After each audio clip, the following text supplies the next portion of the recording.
আমেরিকার হাতেও অস্ত্র, আফগানিস্তানের নিরীহ জনতার হাতেও অস্ত্র, ইসরায়েলের হাতেও অস্ত্র, আর হামাসের মুজাহিদিনের হাতেও অস্ত্র। দেখতে উভয়টাই অস্ত্র, কিন্তু কমন সেন্স যদি থাকে, আরে ধর্ম রাখেন, নীতি নৈতিকতাও যদি কারো ঠিক থাকে, দুটোকে কোনোদিন এক বলবে না, বরং জালেমের অস্ত্রকে বলবে টেরোরিজমের অস্ত্র, মাজলুমের অস্ত্রকে বলবে জিহাদ আর রহমতের অস্ত্র। জিহাদ আছে বলেই এখনো পর্যন্ত আল্লাহর আযাবে সকলে ধ্বংস হচ্ছে। না হলে আপনি দেখেন, লূত আলাইহিস সালামকে আল্লাহ বললেন, হে লূত, মুমিনদেরকে নিয়ে বের হয়ে যাও। কখন? দিনের বেলা না, রাতের শেষ ভাগে মুমিনদেরকে নিয়ে বের হয়ে যাও। তবে খবরদার, তুমি সামনে সামনে থাকবা না, ওয়াত্তাবি আদবারাহুম, তুমি থাকবা কাফেলার পেছনে, জিম্মাদার তুমি থাকবা কাফেলার পেছনে। কেন জানো? তুমি এটা খুব ভালো করে খেয়াল রাখবা, ওয়ালা ইয়ালতাফিত মিনকুম আহাদ, কেউ যাতে ঘাড় ঘুরিয়ে ভুলেও পেছনে না তাকায়। কেন পেছনে তাকালে কি হবে? আরে একদিকে তোমরা বের হবা, আর একদিকে আযাব দিয়ে গোটা এলাকাটাকেই তছনছ করে দেওয়া হবে। তো যদি মুমিনরা পেছনে তাকায়, কেউ দেখবে তার ভাই শেষ, তার বাপ শেষ, তার মা শেষ, তাদের দিলে হয়তো কষ্ট আসবে। তো খবরদার, তোমার বাহিনীকে নিয়ে, মুমিনদেরকে নিয়ে চলে যাও, কেউ পেছনে ফিরে তাকাবা না। তবে ইল্লাম রাতাক, তোমার বউরের সঙ্গে নিবা না। বউ হতে পারে, কিন্তু যেহেতু সে জালেমের সহযোগী, কাফেরদের অন্তর্ভুক্ত, তার সঙ্গে নিবা না, তাকে রেখে যাও। তা আগেকার নবীদের ইতিহাসে মনে দেখবেন, নূহ নবীকে বললেন নৌকায় ওঠো, শুধু নিজে না, তোমার আহালকে উঠাও, মুমিনদেরকে উঠাও, জোড়ায় জোড়ায় প্রাণীকুলকে উঠাও। সবাই যখন ওঠে, নৌকা চলতে শুরু করে, একদিকে তারা আগায়, আর একদিকে পুরো এলাকাকে আল্লাহ পানিতে ডুবায় বরবাদ করে দেয়। তো এবার চিন্তা করে, আল্লাহর কাছে নূহ নবীর দাম বেশি না আমার নবীর দাম বেশি? লূত আলাইহিস সালামের দাম বেশি না মুহাম্মদুর রাসূলুল্লাহ সাল্লাল্লাহু আলাইহি ওয়াসাল্লামের দাম বেশি? হয়তো ঘটনাগুলো আজন্ম শুনে এসেছেন, হয়তো কোরআন হাদিসেও নিজে পড়েছেন, কিন্তু এভাবে ভাবেন নাই। কিন্তু আমার কথাটাকে মাথার মধ্যে রেখে দেন, এরপর যৌক্তিক মনে হলে গ্রহণ করেন, না হলে জাস্ট একটা ওপিনিয়ন হিসাবে ধরে ফেলে দেন।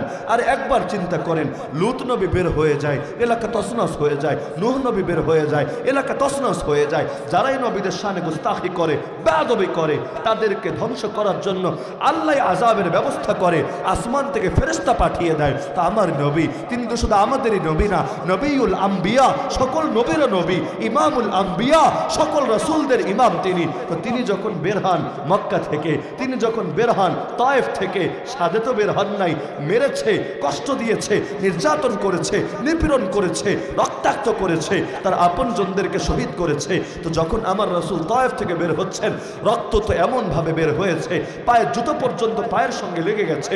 দরকার তো ছিল এটাই, একদিকে বের হবেন আর ফেরেশতা কিন্তু এসেছে, অনুমতিও চেয়েছিল, রাসূল শুধু অনুমতি দেন, দুই পাশের পাহাড় চাপা দিয়ে সবগুলোকে শেষ করে দিন।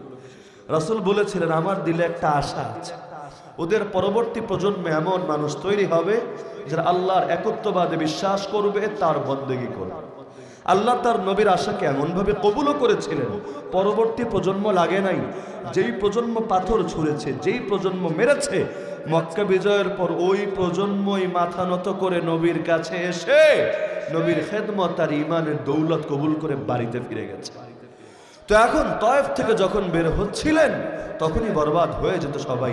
মক্কা থেকে যখন বের হচ্ছিলেন, বরবাদ হয়ে যেত সবাই। কেন হয় নাই?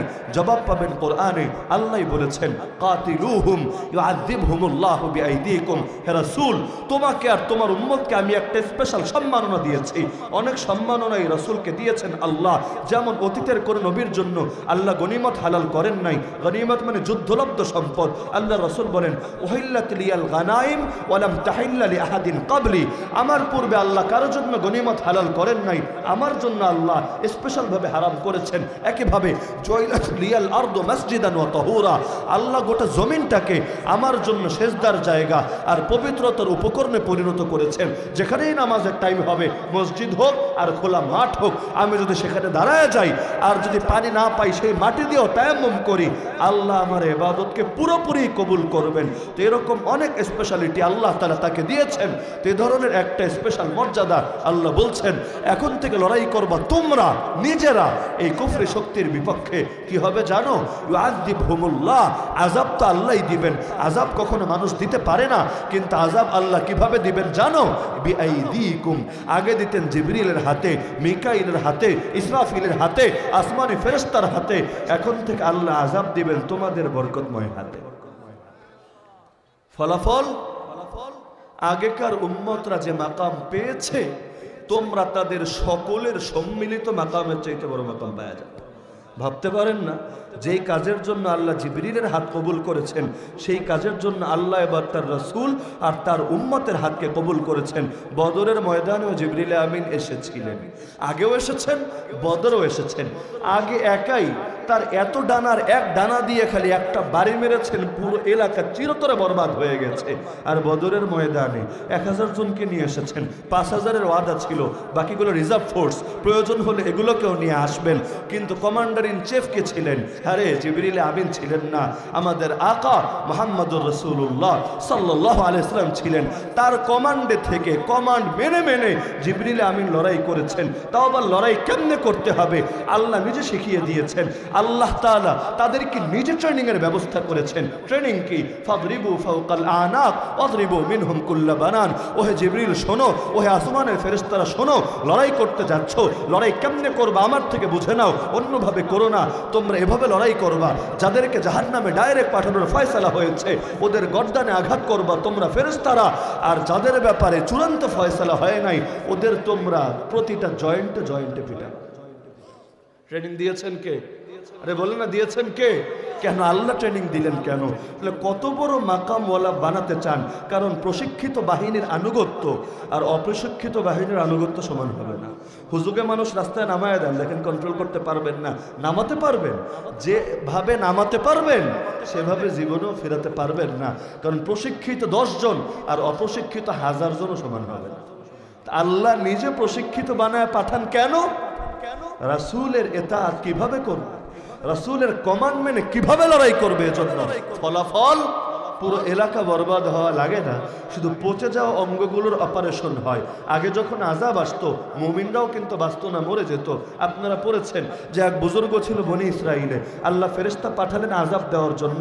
ফেরেশতা গিয়ে বলল, আল্লাহ তোমার অমুক বান্দা খানকাহে বসে সারাদিন জিকির করে, তোমাকে ডাকে, এখন আযাব দিলে সেও তো মরে যাবে, এখন কি করব? তখন আপনারা পড়েছেন এটা, যে তখন এ জবাবে আল্লাহ দিয়েছিলেন, আরে ওরে সহই বরবাদ করো। কারণ ব্যাপক আযাব যখন আসে একজন দুজনকে আলাদা রাখা হয় না। হ্যাঁ, তাদের আমলের প্রতিদান কিয়ামতের ময়দানে দেওয়া হয়, কিন্তু দুনিয়াতে অধিকাংশের পাপের কারণে ব্যাপক আযাব আসলে পেরেশানি সবাইরই ভোগ করতে হয়। এই যে করোনা আসে, ভূমিকম্প হয়, মাঝে মধ্যে বন্যা আসে, শুধু কি পাপীরাই পেরেশান হয় না সবাই পেরেশান? শুধু কি ওরাই বিপদে পড়ে নাকি একেবারে নিরীহ সাধারণ দিনদরদি মানুষরাও বিপদে পড়ে? অথচ দুনিয়াতে বিপদ কেন আসে? আল্লাহ জুলুম করেন না কখনো বান্দার উপর, কোরআনের পাতায় পাতায় জানিয়েছেন এটা। তাহলে কেন আসে? আল্লাহ নিজেই বলেন, ফাবিমা কাসাবাত আইদিকুম ওয়া মা আসাবাকুম মিন মুসিবা ফাবিমা কাসাবাত আইদিকুম। যত বিপদ আসে তোমাদের উপরে একটাও জুলুম না, সব তোমাদের হাতের কামাই। ওয়াফু আন কাসির, অধিকাংশ পাপ আল্লাহ ক্ষমা করে। যদি সবগুলোর কারণে আল্লাহ শাস্তি দিত দুনিয়াতে টিকতেই পারতা না। আর এই শাস্তি তো শাস্তি না, ট্রেইলার মাত্র। আসল শাস্তি দিবেন আখিরাতে। দুনিয়াতে সামান্য ট্রেইলার দেখিয়ে ভয় ধরাতে চান বান্দার অন্তরে, যাতে করে অল্প শাস্তি পেয়ে বড় শাস্তি থেকে নিজেকে বাঁচানোর ফিকির করতে পারে। তো যেমনি ভাবে আপনারা এই পরিচয় ধারণ করেন, আমরা আল্লাহর গোলাম, আমরা আল্লাহর বান্দা, এই পৃথিবীতে আমরা আল্লাহর প্রতিনিধি, আল্লাহর খলিফা। প্রতিনিধির দায়িত্ব কি? আমার একটা বাগান আছে, আপনারে মালি বানালাম। আমার একটা গাড়ি আছে, আপনাকে ড্রাইভার বানালাম। দায়িত্ব কি? দায়িত্ব হলো জিনিসটাকে দেখে শুনে রাখবেন, সকল ক্ষতিকর বস্তু থেকে হেফাজত করবেন। তো মুমিনরাও এই কাজটাই করে। গোটা জমিনের পরতে পরতে দিন কায়েম করতে চায়, ইসলাম কায়েম করতে চায়। আপনি বলবেন, হুজুর সেই তো সাম্প্রদায়িক কথাই হলো, ইসলাম কেন কায়েম করতে চায়? আমি বলবো সার্বভৌমত্ব কায়েম করবে কোন খ্যাতের মূলা? গণতন্ত্র কায়েম করবে, জাতীয়তাবাদ কায়েম করবে, ইহুদিবাদ কায়েম করবে, খ্রিস্টবাদ কায়েম করবে, হিন্দুত্ববাদ কায়েম করবে। করবেটা কি? কিছু না কিছু একটা তো করতেই হবে। আদর্শ মুক্ত কেউ হয় না, কোনো কিছু হওয়া সম্ভব না, তো কিছু না কিছু একটা তো কায়েম করতে হবে। এখন জগতের সব আদর্শকে রাখেন এক পাল্লায়, আল্লাহর দেওয়া দিন ইসলামকে রাখেন এক পাল্লায়। এবার আপনি ফতোয়া দেন, কোনো হুজুর লাগবে না, আপনি ফতোয়া দেন, ইসলামের পাল্লা ভারী হবে নাকি জগতের অন্য সব আদর্শের পাল্লা ভারী হবে? আল্লাহর বান্দার মধ্যে যেমন তুলনা চলে না, খালেক আর মাখলুকের মধ্যে যেমন কম্পেয়ার করা যায় না, একইভাবে আল্লাহর দেওয়া দিন আর মানুষের হাতে বিকৃত প্রাপ্ত ধর্ম অথবা মানব রচিত আদর্শ কোনোদিন সমান হতে পারে না। ইসলাম যেখানে যায় শান্তি নিয়েই যায়। আপনারা বলেন না ইসলাম শান্তির ধর্ম, মানে কি? ইসলাম যেখানে ঢোকে শান্তি নিয়েই ঢোকে। ব্যক্তি জীবনে ইসলাম আসলে শান্তি নিয়েই আসে, পরিবারে ইসলাম আসলে শান্তি নিয়েই আসে, সমাজে ইসলাম আসলে শান্তি নিয়েই আসে, রাষ্ট্রে ইসলাম ঢুকলে শান্তি নিয়েই ঢোকে, আন্তর্জাতিক পরিমণ্ডলে ইসলাম ঢুকলে শান্তি নিয়েই ঢোকে। এজন্য নামাজি লোক লাগবে না। বেনামাজি মুসলমানদেরকেও জিজ্ঞেস করে দেখেন না, তোমরা কি সব ক্ষেত্রে ইসলাম চাও নাকি ভিন্ন কোনো আদর্শ চাও? এভাবে যদি প্রত্যেকের থেকে স্বাধীনভাবে মতামত নেন, আমি গ্যারান্টি দিয়ে বলতে পারি অধিকাংশ মানে জাস্ট 51% না, বাস্তবেই অধিকাংশ সংখ্যাগরিষ্ঠ মানুষই ইসলামের পক্ষেই ভোট দেবে, ইসলামের পক্ষেই কথা বলবে। কেন জানেন?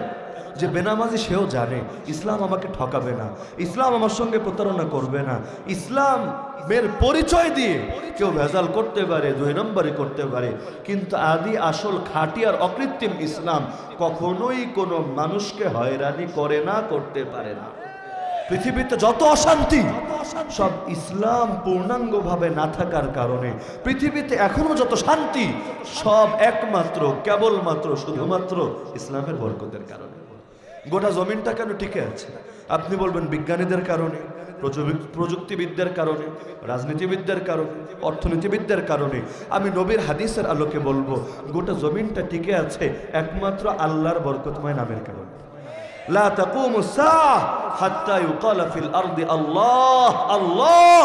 যতদিন জমিন আল্লাহ আল্লাহ বলা হবে, আমার রাসূল বলে গেছেন, কিয়ামত হবে না, হতে পারে না। আরে আসমান বরবাদ হবে না, জমিন ধ্বংস হবে না যতদিন জমিন আল্লাহর বরকতময় নাম উচ্চারিত হবে। কথার উল্টান, যেদিন আল্লাহর বরকতময় নাম থাকবে না সেদিন গোটা দুনিয়া এই বাম রাম নাস্তিক বেঈমান বুদ্ধিজীবী বিজ্ঞানী প্রযুক্তিবিদ রাজনীতিবিদ অর্থনীতিবিদ দিয়ে ভরে গেলেও এক মুহূর্তের জন্য দুনিয়া বাকি থাকবে না। মানুষ পারে কি? মানুষ পারে খালি চেষ্টা করতে। খালেক কখনো মানুষ হতে পারে না। বীজ লাগাতে পারবেন আপনি, চারা কখনোই বের করতে পারবেন না, বীর্য পৌঁছাতে পারবেন নারীর গর্ভে, সন্তান কখনোই বের করে আনতে পারবেন না। মানুষ পারে কি? খালি চেষ্টা করতে। সফলতা কখনোই মানুষের হাতে ছিল না। আস-সাইয়ু মিন্না ওয়াল ইতমামু মিনাল্লাহ। এজন্য মুসলমান যাই করে ক্রেডিট কিন্তু আল্লাহরই দিয়ে থাকে। আলহামদুলিল্লাহ, প্রশংসা আল্লাহর। আরে কেন প্রশংসা আল্লাহর? কারণ আমি যা করেছি আমি ওসিলা মাত্র, আরে মূলত কর্তা আমি না রে ভাই। মূল কর্তা কে? যার ফয়সালা ছাড়া গাছের পাতাও নড়ে না, তার ফয়সালা ছাড়া জমিনে এত বড় বড় বিষয় সংঘটিত হয় কিভাবে? সুতরাং বাচ্চা হয়েছে আলহামদুলিল্লাহ, বিজয় এসেছে আলহামদুলিল্লাহ, সদা সর্বদা আলহামদুলিল্লাহ। এমনকি যদি জিজ্ঞেস করি কেমন আছেন, আল্লাহ কেমন রেখেছেন, তখনও বলেন আলহামদুলিল্লাহ। এমনকি মুসিবতে পড়ে থাকলেও আরে প্রকৃত দিনদরদি লোকেরা এটাই বলে আলহামদুলিল্লাহ আলা কুল্লি হাল। সর্বাবস্থায় আল্লাহরই প্রশংসা, আল্লাহকে নিয়ে কোনো অভিযোগ নাই, আল্লাহকে নিয়ে কোনো রাগ নাই, আল্লাহর প্রতি আমার কোন ধরনের বিতর্কের মনোভাব নাই। তা আপনি যেমন আকীদা পোষণ করেন, গোটা জমিনের বুকে আপনার আদর্শ জিন্দা করবেন। কারণ গোটা জমিনের বুকে যেই পরিমাণে ইসলামকে জিন্দা করতে পারবেন ওই পরিমাণে শান্তি আসবে, যেই পরিমাণে ইসলাম মাইনাস হবে ওই পরিমাণে শান্তিও মাইনাস। আর ওরা চায় গোটা দুনিয়ায় শয়তানি রাজত্ব আর দাজ্জালি রাজত্ব কায়েম করবে। যেই হারে কায়েম করবে ওই হারে ওদের উন্নতি হবে। উভয়টাই কিন্তু আদর্শিক সংঘাত, উভয়টাই কিন্তু আদর্শিক দ্বন্দ্ব। যার কারণে মাথায় রাখবেন, হক বাতিলের দ্বন্দ্বে মাঝামাঝি বলতে কোনো অবস্থান চলে না। হক বাতিলের দ্বন্দ্বে মাঝামাঝি অবস্থানে যারা থাকে ইসলামের পরিভাষায় তাদেরকে মুনাফিক বলে। এ কারণে একটা কথা বড় ভয় লাগে আমার কাছে, আপনারাও এই কথাটা নিয়ে চিন্তা করতে পারেন। এই যুগেও কেউ যদি এই দাবি করে, বনি ইসরায়েলরা যে দাবি করেছিল, আল্লাহ নবী মুসা বনি ইসরায়েলকে বলেছিলেন, ইয়া কওম উদখুলুল আরদাল মুকাদ্দাসা, তোমরা পবিত্র ভূমিতে ঢুকে পড়ো। কোন সেই পবিত্র ভূমি? জেরুজালেমের ভূমি, এই ফিলিস্তিনের ভূমি। তোমরা হিম্মত করে ঢুকে পড়ো। আল্লাতি কাতাবাল্লাহু লাকুম, আল্লাহ ভূমি তোমাদের মুমিনদের লিখে দিয়েছেন, তোমরাই হবে এর মালিক, তোমরাই হবে এর প্রতিনিধি, তোমরাই হবে এর কর্তৃত্বশীল। ওয়ালা তারতাদ্দু আলা আদবারিকুম, পেছনে পালায় যেও না। ফাতানকালিবু খাসিরিন, মহা ক্ষতিগ্রস্ত হবা তোমরা। তখন জবাব দিয়েছিল তারা, আরে মুসা শোনো, ইন্না ফিহা কওমান জাব্বারিন, এই এলাকায় জালেমরা থাকে, এই এলাকায় অত্যাচারীরা থাকে, আমরা ওরা যতদিন থাকবে ঢুকবো না। আরে নবী মুসা বলেছিলেন ভয়ের কারণ নাই, যত বড় সন্ত্রাসী থাকুক, যত বড় জালেম থাকুক, যত বড় পারমাণবিক শক্তির আর দুনিয়ার বাহ্যিক শক্তির অধিকারী থাকুক, ভয়ের কোনো কারণ নাই। আল্লাহর পক্ষ থেকে বলেছিলেন উদখুলু আলাইহিমুল বাব, তোমাদের দায়িত্ব শুধু ফটক ভেদ করে এলাকায় ঢুকে পড়া। ফাইদা দাখালতুমুহু, হিম্মত করে যদি ঢুকতে পারো, ফাইন্নাকুম গালিবুন, গ্যারান্টি দিলাম তোমরাই বিজয়ী হবাই হবা। ওয়া আলাল্লাহি ফাতাওয়াক্কালু, নিজেদের জনবল আর অস্ত্রবলের উপর ভরসা রাখবা না, একমাত্র আল্লাহর উপরে ভরসা রাখবা। ইন কুনতুম মুমিনিন, যদি বাস্তবেই মুমিন হয়ে থাকো। তারা জবাব দিয়েছিল, মুসা কান খুলে শোনো, ইন্না লান নাদখুলাহা আবাদা মা দামু ফিহা, যতদিন জালেমরা থাকবে আমরা প্যালেস্টাইনের ভূমিতে কিছুতেই ঢুকবো না। আমাদের মতো কথা না, যতদিন ইসরায়েলিরা দখল করে রাখবে আমাদের প্রথম কেবলা, আমরা ভুলেও যাব না। যখন ওরা ছেড়ে দিবে, এটাকে মুক্ত বলে ঘোষণা করে দিবে, তখন গিয়ে ইবাদত করে উল্টায় ফেলবো। এর আগে সেদিকে ভুলেও যাত্রা করব না। অথচ এই মসজিদে আকসা, সেই মসজিদে আকসা, হাদিস শুনে নেন ভালো করে, মুসনাদে আহমদের হাদিস, সহিহ বর্ণনা। নবী সুলাইমান আলাইহিস সালাম যখন এই ঘরের নির্মাণ কাজ শেষ করেছিলেন, আল্লাহর কাছে তিনটা দোয়া করেছিলেন। কারণ জানেন আপনারা, নেক আমলের পরে দোয়া করলে দোয়া কবুল হয়। আমরাও নেক আমলের পরে দোয়া করি যাতে করে দোয়াটা সুন্দরভাবে কবুল হয়। নবী সুলাইমান তিনটা দোয়া করেছিলেন। এক নম্বর দোয়া ছিল, আল্লাহ আমি যেহেতু শাসক আর বিচারক, আমি যত শাসন করব আর বিচার করব সেটা যাতে তোমার দিন অনুসারেই হয়, একটাও যাতে ভুল না হয়, তোমার দিনের ফয়সালার খেলাফ না হয়, এই তৌফিক তুমি আমাকে দাও। আল্লাহ দিয়েছেন। দুই নম্বর চেয়েছেন, আল্লাহ হাবলি মুলকান লা ইয়ানবাগি লিআহাদিন মিন বাদি, আল্লাহ আমাকে তুমি এমন রাজত্ব দাও যেটা আমার পরে কারো জন্য শোভাই পাবে না, এমন বিশাল এক রাজত্ব দাও। আল্লাহ দিয়েছেন, আলহামদুলিল্লাহ।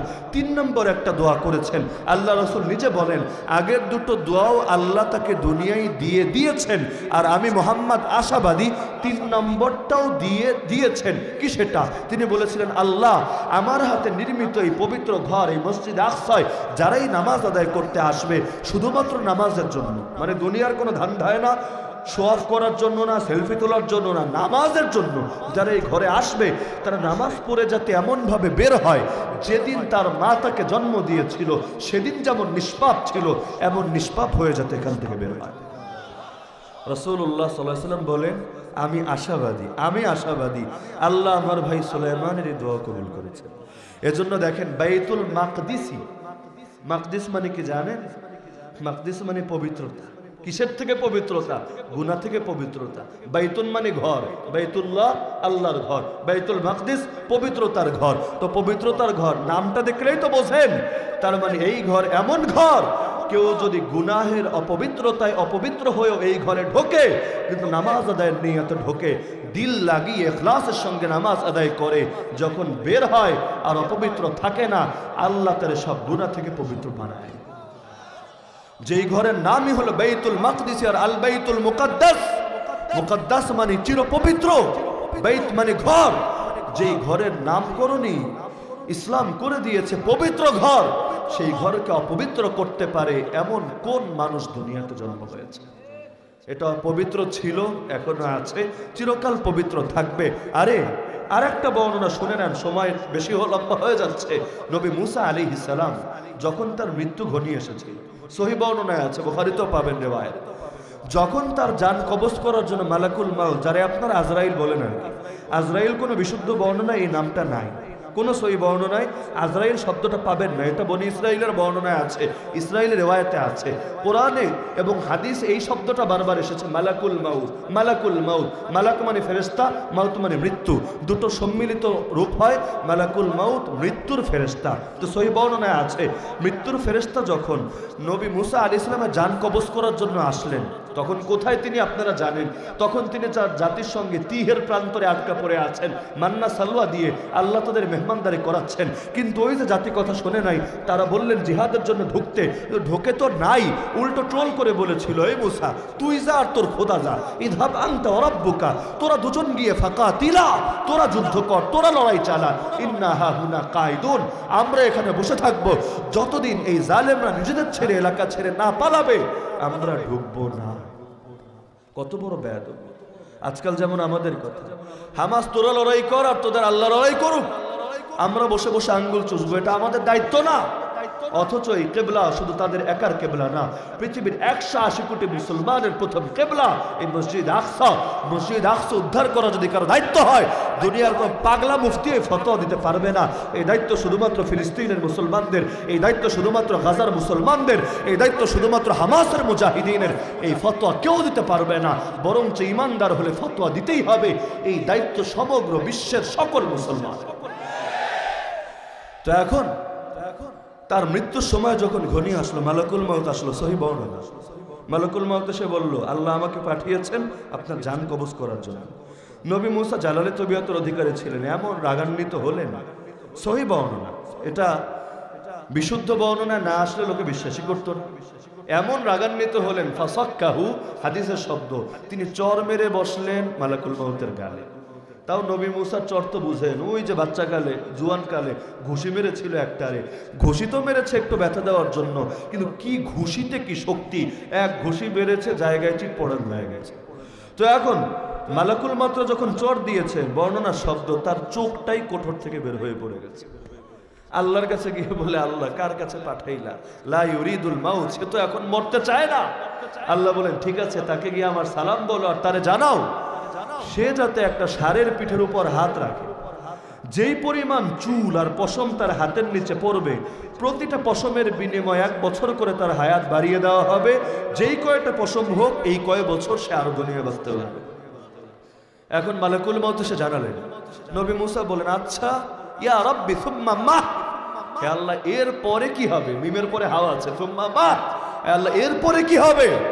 আল্লাহ জানালেন, আল মাউত, এরপর তোমার মরতেই হবে, না মরে কোনো উপায় নাই মুসা। তিনি বললেন, মরতেই যখন হবে, দেরি করে আর কি লাভ আছে? ফাল আন, আল্লাহ তাহলে আমি এখনই মরতে রাজি আছি, তবে তোমার কাছে আখেরি দোয়াটা আমি করি, আল্লাহ আমাকে উপত্যকার মধ্যে তো মৃত্যু হচ্ছে, কিন্তু আমার দাফনটা যাতে এখানে না হয়।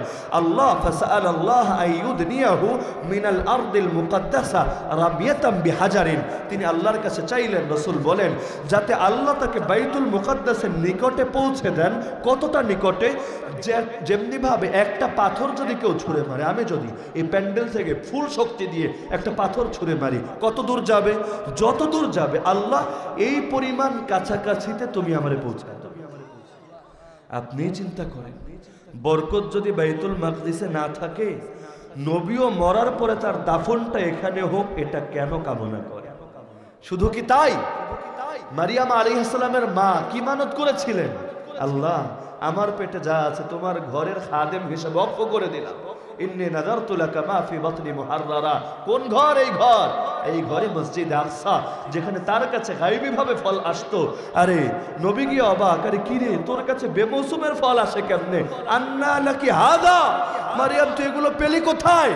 মারিয়াম জবাব দেয়, আরে ক্বালাত হুয়া মিন ইনদিল্লাহ ইন্নাল্লাহ ইয়ারযুকু মান ইয়াশাউ বিগাইরি হিসাব, আল্লাহর পক্ষ থেকে এসেছে, আল্লাহ যারে চায় বেহিসাব দান করতে পারে। তো সূরা বনী ইসরাইলের প্রথম আয়াতে আল্লাহ বলে দিয়েছেন, আল্লাযী বারাকনা হাওলা, এই মসজিদে আকসা চারপাশে বুঝেন, মানে পুরো শামের পবিত্র ভূমিতে। শাম মানে শুধু সিরিয়া না, শামের মধ্যে সিরিয়া, ফিলিস্তিন, জর্ডান সব অন্তর্ভুক্ত, যেগুলো ভেঙে ভেঙে এখন কয়েকটা দেশে পরিণত হয়েছে। আল্লাহ বলেন, পুরো আশপাশে সব এলাকারে বরকতময় এলাকা বানিয়েছি। তো কি পরিমাণ বরকত এই ঘরে থাকলে আশপাশে যারা থাকে তারাও বরকতময় হয়ে যায়। আমাদের ইমামরা বলেন, এটার বরকত বোঝাতে খালি একটা আয়াত থাকলেই যথেষ্ট ছিল, দ্বিতীয় আয়াত লাগতো না। শুধু কি তাই, নবী ইব্রাহিম হিজরত করে কোন দেশে গিয়েছিলেন? নবী লূত হিজরত করে কোন দেশে গিয়েছিলেন? আল্লাহ বলেন ওয়ানাজাইনাহু ওয়া লূতান ইলাল আরদিল্লাতী বারাকনা ফিহা লিল আলামিন। আমি ইব্রাহিমকে মুক্তি দিয়ে লূতকে মুক্তি দিয়ে সেই দেশে এনেছি যেই দেশটাকে সমগ্র বিশ্বের সমস্ত মানুষের জন্য বরকতময় বানিয়েছি। কোন সেই দেশ? সেই দেশ সেই জেরুজালেম, সেই দেশ এই ইলিয়া, সেই দেশ এই আল কুদস, সেই দেশ এই আরদে মুকাদ্দাসা। তো এখন আমাদের দায়িত্ব, পুরো আলোচনার খোলাসা এক বাক্যে বলি, যখন শান রিসালাতের উপর আঘাত আসে আল্লাহ নিজে জবাব দেয়। যখন আল্লাহর নিয়ে ট্রোল হয় নবী আল্লাহর পক্ষ থেকে জবাব দেয়। যখন ইসলাম নিয়ে ব্যঙ্গ হয় সাহাবীরাও চুপ থাকে না, সাহাবীরাও প্রতিবাদী হয়ে যায়। আর যখন আল্লাহর ঘরের উপরই অবৈধ দখলদারি কায়েম হয়ে যায়, অথচ ইসলামের ফতোয়া যে জায়গায় মসজিদ কিয়ামত পর্যন্তই মসজিদ থাকে, ওই জায়গা থেকে নিয়ে একেবারে আসমান পর্যন্ত পুরো অঞ্চল আল্লাহর লিস্টে মসজিদ বলেই অন্তর্ভুক্ত হয়ে যায়। বাবরি মসজিদ উগ্র হিন্দুত্ববাদীরা এটাকে রাম মন্দির বানিয়েছে, তাতে কি? আল্লাহর লিস্টে চিরকাল এটা বাবরি মসজিদ হিসাবেই লেখা থাকবে। একইভাবে আমাদের আল কুদস এখন সেটা ভেঙে ওরা থার্ড টেম্পল আর সুলাইমানি মন্দির বানাতে চাচ্ছে, তাতে কি? আল্লাহর লিস্টে চিরকাল এটা মসজিদ হিসাবেই লেখা থাকবে। তো এখন আল্লাহর ঘর হেফাজতের দায়িত্ব কার? একমাত্র জবাব আল্লাহর খাঁটি বান্দা। কারণ হেফাজত তো আল্লাহই করেন, ওসিলা তো আমাদেরকে বানিয়েছেন। কোরআন হেফাজত করেন কে? তাহলে বাচ্চাদেরকে হাফেজ বানান কেন? কারণ জানেন এই সিনাগুলোকে আল্লাহ ওসিলা বানিয়েছেন। তো পৃথিবীর বুকে ইসলামকে বিজয়ী করেন কে? দুনিয়ার কারো ক্ষমতা নাই দিনকে বিজয়ী করা, লা হাওলা ওয়ালা কুওয়াতা ইল্লা বিল্লাহ, কোনো শক্তি নাই, কোনো সামর্থ্য নাই আল্লাহর তৌফিক ছাড়া। তো বিজয়ী তো করবেন আল্লাহ, ওসিলা হবে কে? হবে আল্লাহর খাঁটি বান্দা।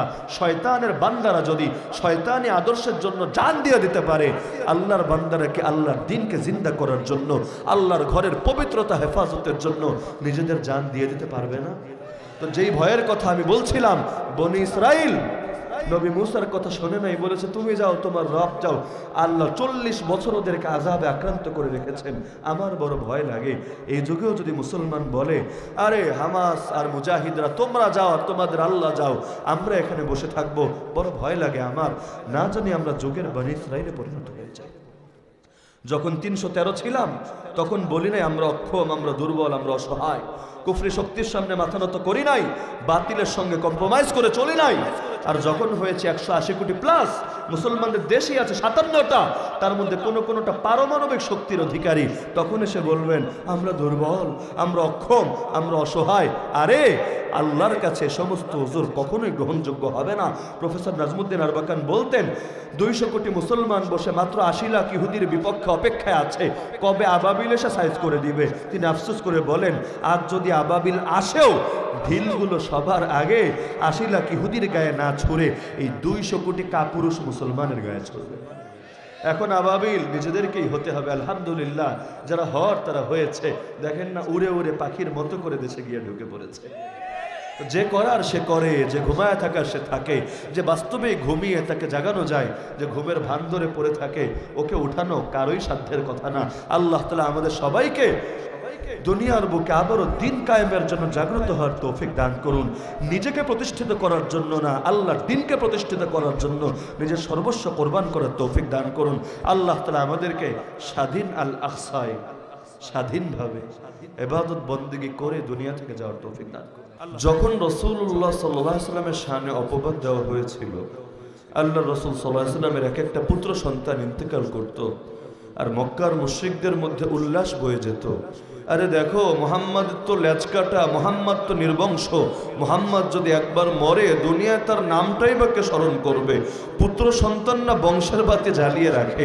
পুত্র সন্তানে যখন তার বেঁচে নাই, দুনিয়ার মধ্যে একবার সে মরে গেলে তার নামটাই বা কে স্মরণ করবে? বতিরা মোহাম্মদ, তারা এই কথা বলতো মোহাম্মদ লেজ কাটা হয়েছে, মোহাম্মদ নির্বংশ হয়েছে, নাউযুবিল্লাহি মিন যালিক। তো একদিকে আল্লাহর রাসূল শোকাহত হতেন আর আরেকদিকে মক্কার মুশরিক মুশরিকদের অন্তরে সুখ বয়ে যেত। তো যখন আল্লাহর রাসূলকে নিয়ে এভাবে ট্রোল হতো আর তাদের ভেতরে এই ধারণা বদ্ধমূল হয়ে গিয়েছিল যে আল্লাহর রাসূল দুনিয়া থেকে যাওয়ার পর তার স্মরণও দুনিয়া থেকে চিরতরে হারিয়ে যাবে, আল্লাহ তাআলা নিজে এই অপবাদের জবাব দেওয়ার জন্য কোরআন মাজিদের আস্ত একটা সূরা নাজিল করে দিয়েছিলেন, ইন্না আতাইনাকাল কাউসার। হে রাসূল, আমি আপনাকে দিয়েছি মহাকল্যাণ, সাধারণ কোনো ব্যাপার আপনাকে দেই নাই, দুনিয়া এবং আখিরাতের সব ধরনের কল্যাণ, সব ধরনের সামগ্রিক মর্যাদা আমি আল্লাহ আপনাকে দিয়ে দিয়েছি। আপনার কাজ কে কি করবে সেদিকে মনোযোগ দেওয়া না, বরং ফাসাল্লি লিরাব্বিকা ওয়ানহার, আপনি আপনার রবের জন্য নামাজও চালিয়ে যান, আপনি আপনার রবের নামে কোরবানি করেন। উদ্দেশ্য দুটো ইবাদতের কথা উল্লেখ করা না, উদ্দেশ্য দুই ধরনের ইবাদতের দিকে ইঙ্গিত করা।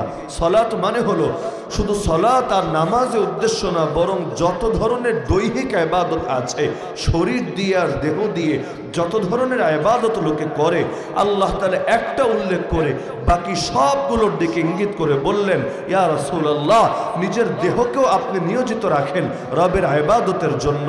ওয়ানহার, কোরবানি বলে উল্লেখ করে শুধুমাত্র কোরবানি বোঝানো হয় নাই, বরং আল্লাহ একটা উল্লেখ করে যত ধরনের এমন ইবাদত আছে যেগুলো অর্থ দিয়ে করতে হয়, শরীরের খুব বেশি খাটুনি নাই কিন্তু এর জন্য অর্থ ব্যয় করতে হয়, আল্লাহ তাআলা সেগুলোর দিকে ইঙ্গিত করে বলছেন যে আপনি আপনার মালকে, আপনার সম্পদকে, আপনার অর্থকেও রবের জন্য অকাতরে উৎসর্গ করতে থাকুন।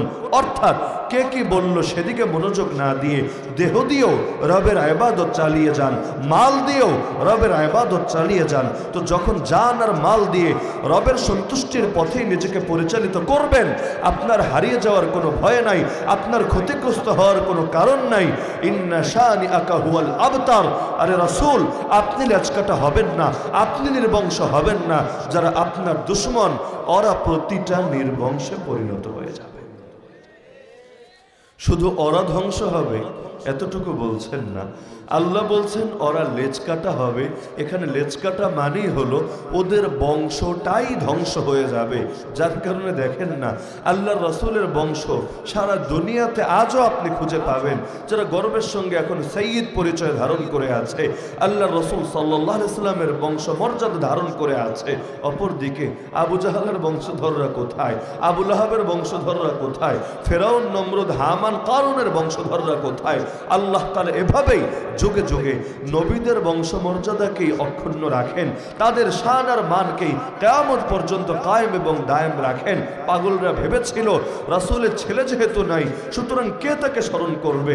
আল্লাহ তাআলা তার স্মরণকে এতটা বাধ্যতামূলক বানিয়ে দিয়েছেন, এখন কেউ যদি চায় খালি আল্লাহকে স্মরণ করবে আর রাসূলের স্মরণকে আড়াল করবে, সে কোনোদিন নিজেকে মুসলমানের কাতারেই শামিল করতে পারবে না। যেখানে আল্লাহর নাম নিতে হয়, বুঝে হোক না বুঝে হোক, জেনে হোক না জেনে হোক, সিস্টেমটাই আল্লাহ এমন করে দিয়েছেন, সেখানে রাসূলের নামও নিতে হয়। কালেমা পড়তে যাবেন আল্লাহর নামে, লা ইলাহা ইল্লাল্লাহ, সঙ্গে সঙ্গে আপনাকে বলতে হবে মুহাম্মাদুর রাসূলুল্লাহ। একইভাবে আশহাদু আল্লা ইলাহা ইল্লাল্লাহ, সঙ্গে আপনাকে বলতেই হবে ওয়া আশহাদু আন্না মুহাম্মাদান আবদুহু ওয়া রাসূলুহু। একই ধারা দেখেন আজানে, একই ধারা দেখেন ইকামতে, একই ধারা দেখেন নামাজের বৈঠকের মাঝেও। নামাজের বৈঠকে আত্তাহিয়াতু পড়েন, আল্লাহর নামে প্রশংসা, আত্তাহিয়াতু লিল্লাহি ওয়াস সালাওয়াতু ওয়াত তাইয়্যিবাত। কিন্তু এটা বলেই পরক্ষণে আপনাকে সেই নবীর কথাই স্মরণ করতে হয়, আসসালামু আলাইকা আইয়ুহান নবী ওয়া রাহমাতুল্লাহি ওয়া বারাকাতুহু। শুধু এটাই না, এরপরে সম্পূর্ণ দুরূদ শরীফই আপনাকে পড়তে হয়, যেটা পুরোটাই নবীর শানে। আল্লাহুম্মা সাল্লি আলা মুহাম্মদ, আয় আল্লাহ মুহাম্মদ সাল্লাল্লাহু আলাইহি ওয়াসাল্লামের উপর রহমত নাজিল করেন। শুধু নবীর উপরেই না, ওয়া আলা আলি মুহাম্মদ, রাসূলের আহলে বাইতের উপরও আপনি রহমত নাজিল করেন। রাসূলের আহলে বাইত কারা? একটা সাধারণ অর্থে আর একটা সীমিত অর্থে। সীমিত অর্থে আল্লাহর রাসূলের পরিবারবর্গ হলো আহলে বাইত, আর সাধারণ আর ব্যাপক একটা অর্থ আছে, যারাই নবীর উপর ঈমান আনে, নবীর দলভুক্ত হয়, তাদের সবাইকে ব্যাপক অর্থে নবীর আহাল বলে গণ্য করা হয়। তো যখন বলি আল্লাহুম্মা সাল্লি আলা মুহাম্মদ ওয়া আলা আলি মুহাম্মদ, তখন রাসূলের বংশধররাও এর মধ্যে চলে আসে, রাসূলের পরিবার বর্গ, রাসূলের সাহাবীরাও এর মধ্যে চলে আসে, আর গোটা দুনিয়ার সব মুমিন মুত্তাকি এর মধ্যে চলে আসে। এজন্য দেখেন না, যখন নূহ আলাইহিস সালামকে আল্লাহ বলেন তুমি নিজেও নৌকায় ওঠো, তোমার আহালকে উঠাও। লূত আলাইহিস সালামকে যখন বলেন তুমিও রাতের শেষাংশে হিজরত করো, তোমার আহালকে নিয়ে হিজরত করো, তখন শুধুমাত্র ফ্যামিলির লোকদেরকেই নেন না, বরঞ্চ ফ্যামিলির মধ্যে যারা কাফের ওগুলোকে রেখে যান, আর যারা ফ্যামিলির না কিন্তু মুমিন তাদেরকে সঙ্গে নিয়ে যান। তো এখন আল্লাহ তাআলা তার নামটাই এভাবে চমকে দিয়েছেন, ওয়ারাফা'না লাকা যিকরাক। কোরআনের অন্য আয়াতে জানিয়েছেন, হে রাসূল তোমার জন্য তোমার স্মরণ আর তোমার মর্যাদা, তোমার আলোচনাকে আমি আল্লাহ সমুন্নত করে দিয়েছি। তো যতদিন জমিন থাকবে এই জমিন আল্লাহর নাম উচ্চারিত হবে, ততদিন আল্লাহর নামের সঙ্গে মিলিয়ে মুহাম্মদুর রাসূলুল্লাহ সাল্লাল্লাহু আলাইহি ওয়াসাল্লামের নাম উচ্চারিত হবে। তো সূরা কাউসার এই আদর্শ আমাদের সামনে রেখে গিয়েছে। যখন শানের রিসালাতের উপর আঘাত এসেছে, জবাব রাসূলকে দিতে হয় নাই, তার আগেই রব্বুল আলামিন নিজেই জবাব দিয়ে দিয়েছে। কিন্তু আরো একটা ঘটনা ঘটলো মক্কায়, যখন রাসূলকে নিয়ে ব্যঙ্গ না, রাসূলকে নিয়ে ট্রোল না, রাসূলকে নিয়ে বিদ্রূপ না, স্বয়ং রব্বুল আলামিনকে নিয়ে ট্রোল শুরু হয়ে গেল। কি ট্রোল? তারা বলতে লাগলো, আরে আল্লাহর তো বাচ্চা কাচ্চা আছে, আল্লাহর তো বউ আছে, নাউযুবিল্লাহ মিন যালিক। কারা আল্লাহর বাচ্চা? ইহুদিরা বলতে লাগলো উযাইর আল্লাহর বেটা, ওয়াকালাতিল ইয়াহুদ উযাইর ইবনুল্লাহ। খ্রিস্টানরা বলল আরে না, ঈসা মসীহ হলো আল্লাহর পুত্র, আল্লাহর বেটা, ওয়াকালাতিন নাসারা আল মসীহ ইবনুল্লাহ। আর মক্কার মুশরিকরা বসে থাকবে, তারা বলল আরে আল মালাইকাতু বানাতুল্লাহ, ফেরেশতারা হলো আল্লাহর মেয়ে, আল্লাহর কন্যা। তো একদল আল্লাহর জন্য ছেলে বানালো, আর একদল আল্লাহর জন্য মেয়ে বানালো। ইহুদি আর খ্রিস্টানরা বলল আল্লাহর ছেলে আছে, ইহুদিদের মতানুসারে সেই ছেলের নাম উযাইর, যিনি নবীও না, একজন ওলি মাত্র, একজন হাফেজ মাত্র। আর খ্রিস্টানদের বক্তব্য অনুসারে তিনি হলেন ঈসা মসীহ, যিনি আল্লাহর একজন নবী, আল্লাহর একজন রাসূল। আর মুশরিকরা ছেলের পরিবর্তে বানিয়ে দিল মেয়ে। আল্লাহ মুশরিকদেরকে সবচাইতে বেশি ধিক্কার দিয়েছেন বিভিন্ন আয়াতে, আরে তোরা নিজেদের জন্য মেয়ে পছন্দ করিস না, নিজেদের মেয়ে হলে তাকে ধরে জ্যান্ত দাফন করে ফেলিস, তোদের লজ্জা লাগে। ছেলে হলে ভালো লাগে, মেয়ে হলে লজ্জা লাগে। তো নিজেদের জন্য যেটা পছন্দ করিস না, আল্লাহর জন্য সেটাই সাব্যস্ত করে বসলি, কোনো ইলম ছাড়া, কোনো দলিল ছাড়া। এটা কোন ধরনের ন্যায় বিচার হলো? তো যখন এভাবে আল্লাহকে নিয়ে বিভিন্নভাবে ট্রোল করতে লাগে, আবার একদল তো আল্লাহ সমকক্ষই বানিয়ে ফেলে। সমকক্ষ মানে কি? আমরা যেমন আকীদা পোষণ করি, সব আল্লাহই করে। হায়াত আল্লাহই দেন, মৌত আল্লাহই দেন, সুস্থতাও আল্লাহই দেন, অসুস্থতাও আল্লাহই দেন, উপকারও আল্লাহই করতে পারেন, ক্ষতিও আল্লাহই করতে পারেন। কোনো কিছু নিয়ন্ত্রণ আল্লাহর বাইরে না, সব কিছুর নিয়ন্ত্রণই আল্লাহর হাতে। এজন্য আয়াতুল কুরসিতে আমরা বলি আল্লাহু লা ইলাহা ইল্লাহু আল হাইয়ুল কাইয়ুম। এই কাইয়ুম অর্থই হলো যিনি সব কিছু নিয়ন্ত্রণ করেন, আরবিতে তাকেই কাইয়ুম বলে। কাইয়ুম একমাত্র আল্লাহ, আল্লাহর একটা নামই হলো কাইয়ুম। এখন তাদের ধারণা ছিল না আল্লাহ কেমনে এত কিছু চালাবে, আল্লাহ বিজি না, আল্লাহর ব্যস্ততার কি কোনো শেষ আছে? যেমনি ভাবে প্রধানমন্ত্রী সব চালায় না, আলাদা আলাদা দফতর থাকে, বিভিন্ন জনকে বিভিন্ন মন্ত্রণালয়ের দায়িত্ব বোঝায় দেয়। তুমি কৃষি সেক্টর দেখবা, তুমি কৃষি মন্ত্রী, তুমি অর্থনীতির সেক্টর দেখবা, তুমি অর্থমন্ত্রী, তুমি খাদ্যের সেক্টর দেখবা, তুমি খাদ্যমন্ত্রী, তুমি রাষ্ট্রীয় বিষয় আশয় আইন কানুন দেখবা, তুমি স্বরাষ্ট্রমন্ত্রী, তুমি বাইরের বিভিন্ন কূটনৈতিক বিষয়গুলো হ্যান্ডেল করবা, বাইরের দেশগুলোর সঙ্গে বোঝাপড়া করবা, তুমি পররাষ্ট্রমন্ত্রী। তো তারা ভেবেছিল মূল তো আল্লাহ, সন্দেহ নাই, তবে আল্লাহ একাকী এত কিছু সামাল দিতে পারবে? আল্লাহ বিভিন্ন জনকে বিভিন্ন দায়িত্ব ভাগ করে দিয়েছে। এখন তাদের নাম কি? কারো নাম ওদের ভাষায় লাত, কারো নাম মানাত, কারো নাম হবল, কারো নাম উজ্জা। যেমন ওদের আকীদা ছিল যুদ্ধের ময়দানে যেই দেবতা বিজয় এনে দেয় তার নাম হলো উজ্জা। এ কারণে উহুদের ময়দানে যখন মুসলমানদেরকে ওরা যুদ্ধে হারাতে পেরেছিল তখন ওরা গর্ব করে বলেছিল, দেখ লানাল উজ্জা ওয়ালা উজ্জা লাকুম, আমাদের আছে উজ্জা দেবতা, তোদের মুসলমানদের তো উজ্জা দেবতা নাই, তোরা জিতবি কেমনে বল না, তোরা তো দেবতারই মানুষ না, না মানলে দেবতা তোদেরকে বিজয় দিবে কোন দুঃখে, আমরা দেবতার সৈনিক, এ কারণে দেবতা আমাদেরকে দিয়েছে জিতি। আল্লাহ রাসূল সাল্লাল্লাহু আলাইহি সাল্লাম তখন ওমর রাদিয়াল্লাহু আনহুকে বলতে বলেছিলেন, আরে প্রতিবাদ করো, জবাব দিয়ে দাও। তিনি জিজ্ঞেস করেছিলেন, ইয়া রাসূলুল্লাহ কি বলে জবাব দেব, আপনি শিখিয়ে দেন। তিনি বলতে বলেছিলেন, তুমি বলো আল্লাহু মাওলানা ওয়ালা মাওলা লাকুম, আরে আল্লাহ আমাদের মাওলা, তোদের কাফেরদের কোনো মাওলা নাই, আর আল্লাহ যার মাওলা হয়ে যায় দুনিয়ায় তার দ্বিতীয় কিছু লাগে না। হাসবুনাল্লাহু ওয়া নি'মাল ওয়াকিল, নি'মাল মাওলা ওয়া নি'মান নাসির, আমাদের জন্য এক আল্লাহই যথেষ্ট, তিনিই সর্বোত্তম অভিভাবক, তিনিই সর্বোত্তম মাওলা, তিনিই সর্বোত্তম সাহায্যকারী। তো যখন আল্লাহকে নিয়ে ট্রোল হলো, ব্যঙ্গ হলো, বিদ্রুপ হলো, তখন আল্লাহ নবীকে বলতে বললেন। পার্থক্য দেখেন, আগে যখন নবীকে নিয়ে ট্রোল হলো আল্লাহ ডাইরেক্ট বলে দিলেন, ইন্না আ'তাইনাকাল কাউসার, পুরো সূরাই এই ধাঁচে বলে গেলেন। কিন্তু যখন আল্লাহকে নিয়ে ট্রোল হলো, নবী যেহেতু নিজের থেকে বানায়া কোনো কথা বলেন না, দ্বীনের ব্যাপারে যা বলেন আল্লাহর পক্ষ থেকে ওহী পেলে তবেই বলেন, ওমা ইয়ানতিকু আনিল হাওয়া ইন হুয়া ইল্লা ওয়াহয়ুন ইউহা। তা আল্লাহ নবীকে শিখিয়ে দিচ্ছেন, নবী আমাকে নিয়ে যখন ট্রোল হচ্ছে, ব্যঙ্গ হচ্ছে, বিদ্রুপ হচ্ছে, মুখ এবার আপনাকেই খুলতে হবে। আপনি বলেন, কি বলবেন? কুল হুয়াল্লাহু আহাদ আল্লাহুস সামাদ লাম ইয়ালিদ ওয়া লাম ইউলাদ ওয়া লাম ইয়াকুল লাহু কুফুয়ান আহাদ। আপনি বলেন না আল্লাহ এক, খ্রিস্টানরা যে বলে আল্লাহ তিন, এগুলো ভুয়া কথা।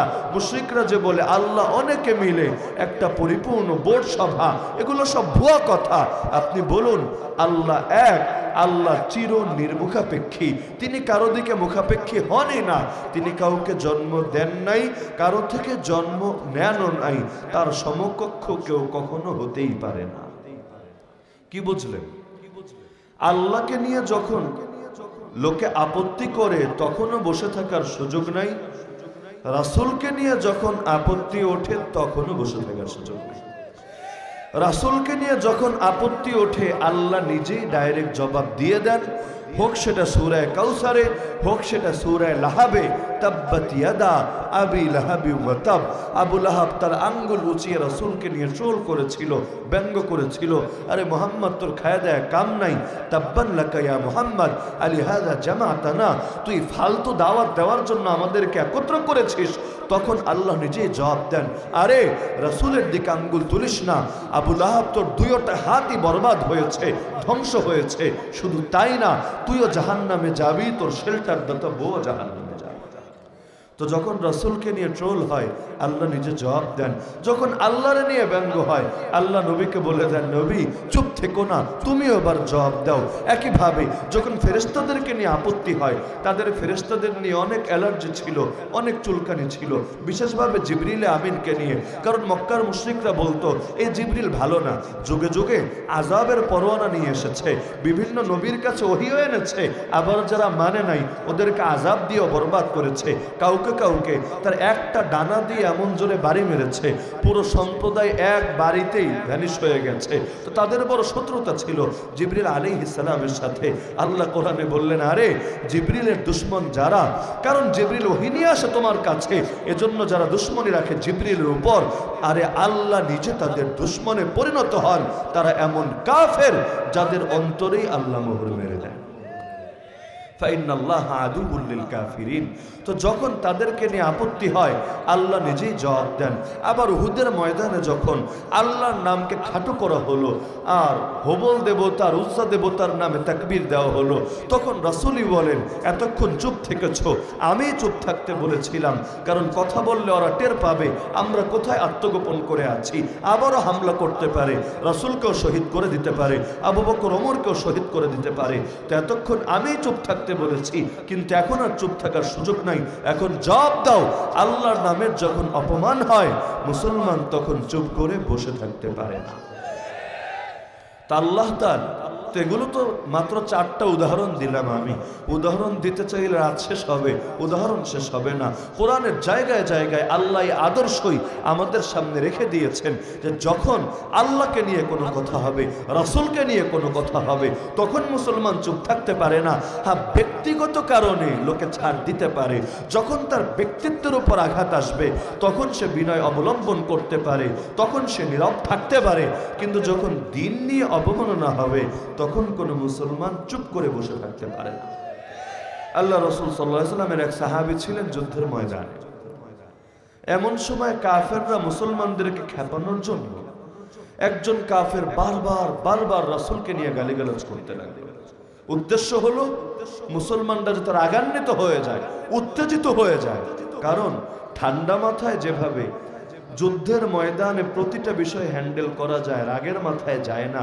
রাগের মাথায় লোকে এমন কিছু ঘটিয়ে ফেলে যার জন্য তার প্রতিটা পদক্ষেপ সুচিন্তিত হয় না, বরং পরে আফসোস করা লাগে বিভিন্ন পদক্ষেপের কারণে।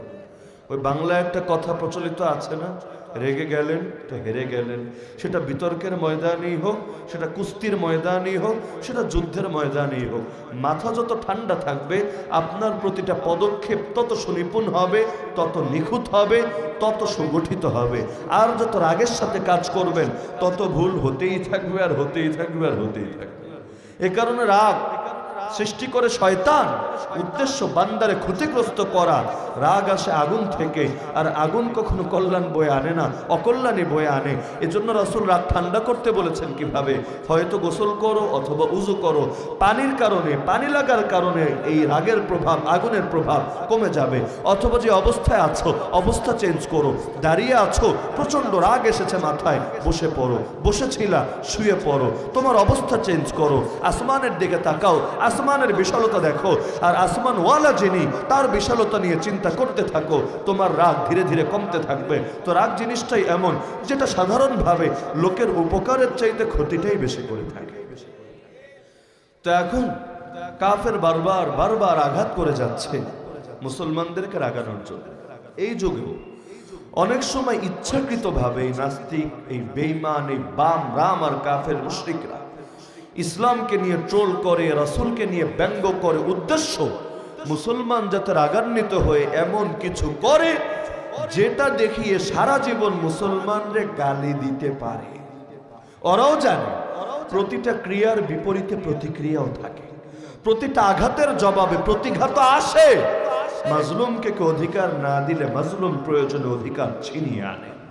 ওরা জানে একদিকে বাকস্বাধীনতার নামে ওলামায়ে কেরামকে স্বাধীনভাবে কথা বলতে দেয় না, ইসলামের প্রতিনিধিদেরকে দিলের কথা, কোরআনের কথা, হাদিসের কথা স্বাধীনভাবে বলতে দেয় না। আর আরেকদিকে নিজেরা বাকস্বাধীনতার এত সীমাহীন, আনলিমিটেড আর অবাধ চর্চা করতে থাকে, যেটা কোনো ধর্মকে এবং আল্লাহ এবং তার রাসূলের মর্যাদাকে পর্যন্ত থোড়াই কেয়ার করে। এরকম একটা হালত তো ওরাও ভালো মতো জানে। এগুলোর জবাবে মুসলমান রেগে যেতে পারে এবং রাগের প্রতিক্রিয়া খুব ভয়াবহভাবে প্রকাশ পেতে পারে। তারপর বারবার করে দুটো কারণে। এক নম্বর কারণ হলো ভাত 2-4টা টিপ দিলেই বাকিগুলোর অবস্থা বোঝা যায়। যেদিন দেখবে রাসূলরে গালি দিলেও মুসলমানের ভেতরে কোনো স্পন্দন হয় না, আল্লাহকে নিয়ে বাজে বকলেও মুসলমান এটা নিয়ে কোনো ক্ষোভ প্রকাশ করে না, তখন ওরা বুঝবে এই মুসলমানগুলো নামধারী মুসলমান ছাড়া আর কিছু না। এদেরকে নিয়ে নতুন করে আর কিছু ভাবতে হবে না, সবগুলো ওদের পোষা কুকুরে পরিণত হয়েছে।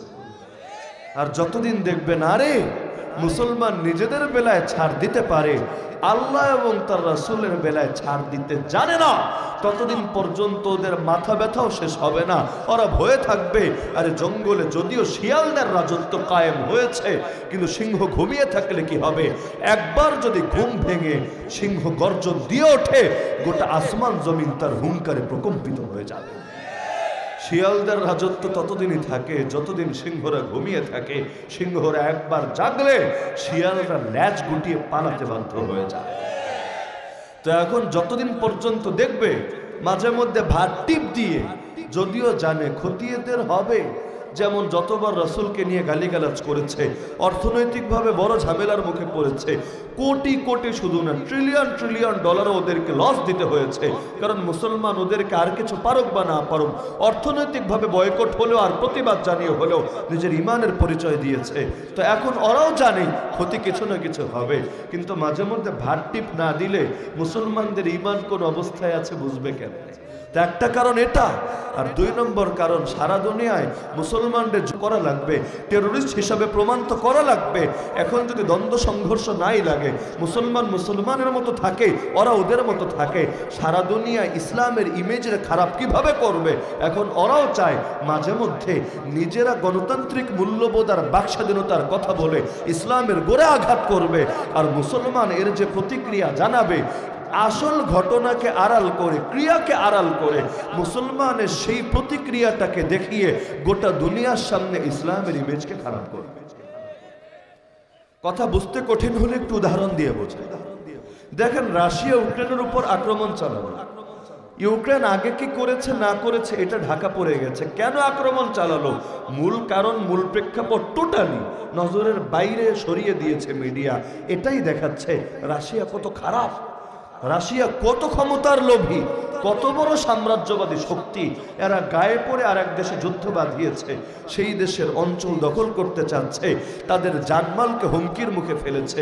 দেখবেন নিয়মিত মিডিয়ায়, এখন তো আলোচনা কমে গেছে অন্য ইস্যু আসার কারণে, বাঙালি তো ইস্যুপ্রিয় জাতি, একটা আসে আর একটা অটোমেটিক আড়াল হয়ে যায়, কিন্তু টানা প্রায় 1 বছর পর্যন্ত আলোচনা যে চলছিল, দেখবেন নিয়মিত এই চিত্রই দেখিয়েছে ইউক্রেন বড় মাজলুম, ইউক্রেন বড় ভিকটিম, রাশিয়া বড় রক্তখেকো, রাশিয়া বড় ক্ষমতালোভী, রাশিয়া বড় সাম্রাজ্যবাদী। মূল কারণ আড়াল। এখন রাশিয়ার এই খারাপ চিত্রটাই, নেগেটিভ ইমেজটাই সামনে এনেছে, আর অস্ত্র দিয়ে বলেন, গোয়েন্দা সাপোর্ট দিয়ে বলেন, সাইবার সাপোর্ট দিয়ে বলেন, সর্বতভাবে এই ইউক্রেনের পাশে পশ্চিমা বিশ্ব দাঁড়িয়েছে। কিন্তু তাকান প্যালেস্টাইনের ইস্যুর দিকে, এখানে কেন আক্রমণ হলো আর কেন প্রতিরোধ হলো? মূল কারণগুলো আড়াল করেছে। কারা আসলে জালেম, কারা আসলে মাজলুম, মূল কারণগুলো আড়াল করে রেখেছে, শুধু দেখাচ্ছে আরে হামাসের কারণেই তো এই পরিণতি হয়েছে। ভাবটা এমন, 2টা দেশ, স্বাধীন 2টো দেশ, সার্বভৌম 2টো দেশ, এতকাল ছিল শান্তি আর শান্তি, হঠাৎ করে কিছু জঙ্গির মাথায় ভূত চেপেছে, তারা অযথা আর এক দেশে প্যারাসুটে চড়ে উড়ে উড়ে গিয়ে হামলা চালিয়েছে, তাও এমন দিনে যেদিন ওদের হলিডে, শনিবার দিন, ইবাদত বন্দেগীর দিন। তো গায়ে পড়ে লাগার কারণে এখন ইসরায়েল ডিফেন্ড করছে, ডিফেন্ড করতে গিয়ে হয়তো একটু আধটু বাড়াবাড়ি করে ফেলছে। এখন সব দোষ কাদের? সব দোষ না ইসরায়েলের, সব দোষ না ফিলিস্তিনের সাধারণ নাগরিকের, সব দোষ বানিয়ে দিয়েছে হামাসের মুজাহিদিন। কি বাস্তব না অবাস্তব? এমনকি চিত্র এমনভাবে দাঁড় করাতে সক্ষম হয়েছে, এই বাংলাদেশ কোথায় ফিলিস্তিন আর কোথায় বাংলাদেশ, এখানে বসে মাগনা মাগনা কিছু স্কলার, ইসলামিক স্কলার পর্যন্ত এই ইসরায়েলের পক্ষে দালালি করতে শুরু করেছে। তা আবার ঢালাওভাবে এটা বলে না যে আমরা প্যালেস্টাইনের মুসলমানের পাশে নাই, আমরা প্যালেস্টাইনের মাজলুমদের পাশে নাই, আমরা গাজার পশ্চিম তীরের মুসলমানদের পাশে নাই। খালি তারা বলে আরে মুসলমানদের পাশে তো আছি, মুজাহিদদের পাশে নাই। এই পরিণতি মুজাহিদদের কারণে হয়েছে।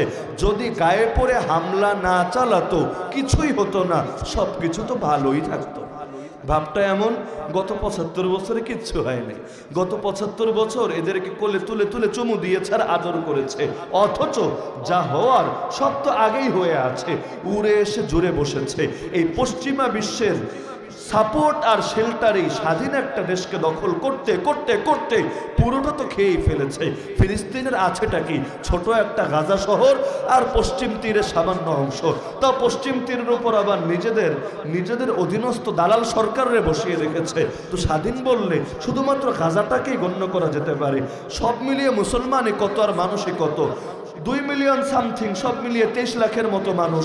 তার মধ্যে বাচ্চা কাচ্চার সংখ্যা আবার অগণিত, নারীদের সংখ্যাও কম না। তো নওজোয়ান আর যুবকের সংখ্যাই আর কত হবে? তো সংখ্যাটাই এত কম। তার মধ্যে আবার গড়ে প্রত্যেক 10 জনের 5 জন করে মানুষ মামলা খেয়ে ওদের জেলে পড়ে আছে। আবার গড়ে প্রতিটা 5 জন শিশুর 1 জন করে শিশু স্বাস্থ্যহানির কারণে, স্বাস্থ্যগত অবনতির কারণে মরে যাচ্ছে। ভালো ট্রিটমেন্টের ব্যবস্থা নাই, মেডিকেল সাপোর্ট নাই। আরে মেডিকেলই তো রাখে না, সাপোর্ট তো পরের কথা। আজকের কথা, ওদের আশিফা হসপিটালে পর্যন্ত ঢুকে পড়েছে। আর প্রায় সবগুলো হসপিটালের অবস্থা এমন, ধীরে ধীরে সব বন্ধ হবে। কারণ হসপিটাল তো খালি বিল্ডিংয়ের নাম না, হসপিটাল চালাতে যা লাগে কিছুই আর তেমন হাতে নাই। এমন একটা দেশ যেই দেশে স্বাধীন বাহিনী নেই, এমন একটা দেশ যেই দেশের স্বাধীনতার নামকা অস্তে ছাড়া কিছুই না।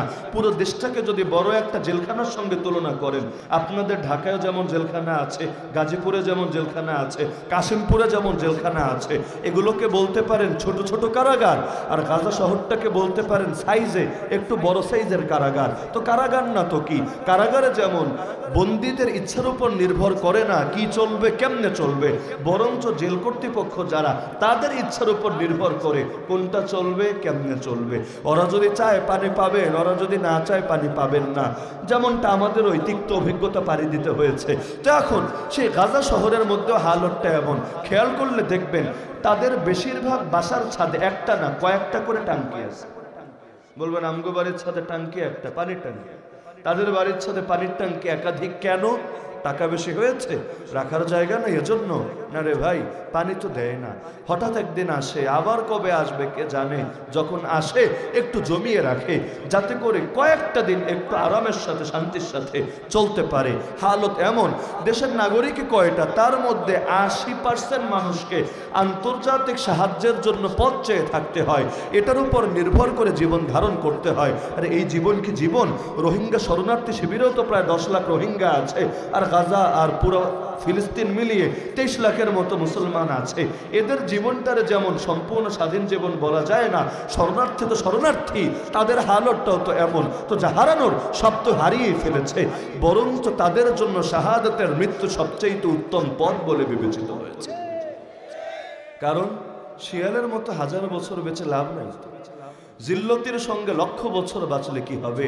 আরে প্রকৃত মুমিন যারা, তারা বাঁচলে একদিনই সিংহের মতো বাঁচার চেষ্টা করে। তো মুমিনদের শানই তো এটা। তো তাদের হারানোরই কি আছে, আর পাওয়ারই বা কিসের আশা আছে? অধিকার তো এমনিও দেয় না, অমনিও দিচ্ছে না। দিতে চাইলে 75 বছরে বহুবারই দিতে পারতো, দিতে যে চায় না এর প্রমাণ তো হাজার হাজার আছে। আর ইসরায়েলের প্রেসিডেন্টই চুক্তি করেছিল ইয়াসির আরাফাতের সাথে। আগেকার যুগেও যারা মিডিয়ার নজর রাখতেন তাদের জানা থাকার কথা, বা ইতিহাস পড়ে দেখেন, ইয়াসির আরাফাতের সাথে শান্তি চুক্তি করেছিল। কি মর্মে? এই মর্মে না যে তোমাদের আল আকসা তোমাদেরকে দিয়ে দিলাম, এই মর্মে না যে এখন থেকে জেরুজালেমের উপর তোমাদের ক্ষমতা মেনে নিলাম, বরঞ্চ এই মর্মে তোমরাও আমাদের দেশকে দেশ হিসাবে স্বাধীন হিসাবে মেনে নাও, আমরাও তোমাদের দেশকে স্বাধীন দেশ হিসাবে মেনে নাই, দুই দেশ দুই জাতি, এই মর্মে। তখনও মাজলুম, তখনও দেশের অধিকাংশ অংশ হারিয়েছে, নিজেদের বাপ দাদার ভিটে বাড়ি থেকে বঞ্চিত হয়েছে। তারপরও খালি এতটুকু বলেছে যে যতটুকু আছে ওটার আলাদা দেশ হিসাবে মানলাম, আর বাকি আমাদের যা আছে সেটাকে দেশ হিসাবে মেনে নাও।